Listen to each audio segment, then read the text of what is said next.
All right, so I just wanted to show off the big RC boat build that I've been working on. It's coming along really nicely.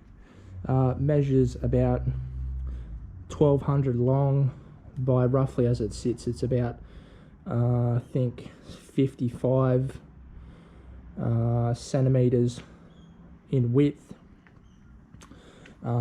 It is a work in progress, as everyone can tell. I've got the motor just sitting there. I think I'm going to condense this down and make it a little bit more narrow, but I have been working on a bunch of parts. Where is it? Velocity stack or air filter cleaner that I 3D printed. That was a bit of a, it wasn't a fail, it was my tolerances for this little cap, which is this one here, was too tight, and when I pushed it on, I basically pushed it on in a manner where I just couldn't get it back off. So my OCD kicked in and I reprinted the entire thing, so not just the front cap but the entire velocity stack as well, or air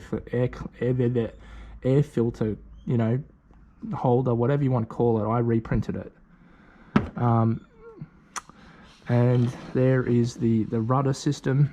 You can see it's just a clear plexiglass insert, and yeah, so it's coming along nicely. I hope everyone can tune in, and don't forget there's parts 1 to 4 on the channel.